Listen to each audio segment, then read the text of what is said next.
I could go on all day telling you about my life story. I'm going to give you a brief description. It was dark, it was uncomfortable, and it involved me running around a lot, running away from my problems.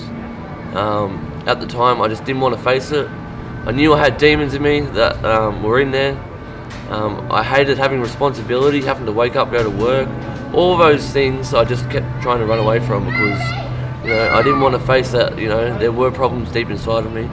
And I chose, substance to hide those problems. It got to a point where it got that unmanageable that, obviously I was drinking so much that, if I didn't have a drink, I'd feel physically sick. I tried all the drugs. I've had numerous addictions to different drugs. I'm not going to go into details, but they all brought me to dark places. In the end, I was drinking very, very heavily. I picked up heroin at the final stages of my addiction, and because I was drinking a large amount of alcohol and shooting up heroin, I was prone to overdosing a lot. The last overdose I had, my dad found me in a granny flat. I'd overdosed roughly at about 9 o'clock the night before.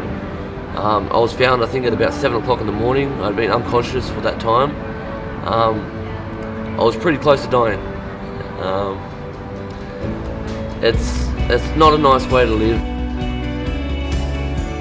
Yeah, the tipping point for me was, there's an AA saying that addiction leads to either jails, institutions, or death.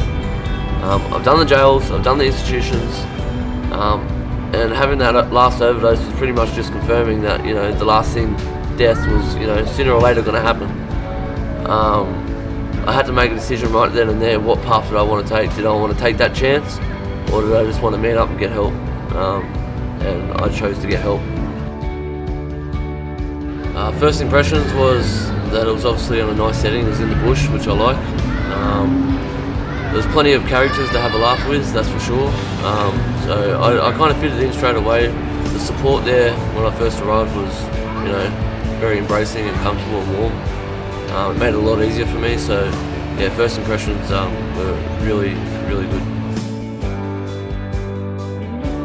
The biggest challenges for me have probably been me being so hyperactive. So I'm a very, very energetic hypo guy. So controlling that has been a definite struggle from day one. Many would say I still struggle with it now, but I've learned to sort of do it at the right times and sort of control it as best as possible. Another challenge probably is thinking that a lot of the times, I don't know, some would say I know it all, but taking on criticism and just taking on advice has probably been the hardest challenge because, like I said, sometimes I think I might know it all, I guess, but the fact is that I don't. Just being willing to take on advice and just humble myself and take that on board and to learn from it. It's been a good challenge, but it's paid off in the end. There's been some funny moments. There's been some memorable moments, but the biggest highlight, I guess, has been baptised. All I can say is I've tried so many times to do this in my own strength. I've tried every alley, every avenue to fight addiction, and I've just stumbled, failed every time. When I first came into ONE80TC, I knew that there was, maybe a God out there, but all I knew was that I had to do something different this time. I had faith this big. I remember one of the first chapel services that was ever held at 180. I put my hands up to God, and I just asked him, God, if you're there, please, I need your help, like now. It's hard to explain, I just felt like instantly I felt like, a weight lifted off my shoulders. It was weird, it's hard to explain, but I definitely did feel something, and from that day, here I am 12 months later, I've been walking out as best as possible the Christian life. Well, coming into the program, my biggest inspirations were, Joel Hammond, Chris Masano, all them guys, coming in. They just seemed like they had everything together, and it just drew me closer to them because that's what I wanted. And obviously, my caseworkers, Maddie, Bevan, Trizzy, all the boys really, they've all been helpful. But I can't go without saying my partner Ashley, my beautiful family. I guess coming through to the program, going on weekend leave and being able to see them in a sane mind and being healthy, and just seeing them, sort of not so stressed anymore because they know I'm safe, they know I'm doing well. And seeing my nieces and nephews on weekend leave has probably been my biggest highlights. I haven't really been a present brother, a present uncle, a present partner, a present son, and just being able to do that has probably been the most grateful experience of my life so far.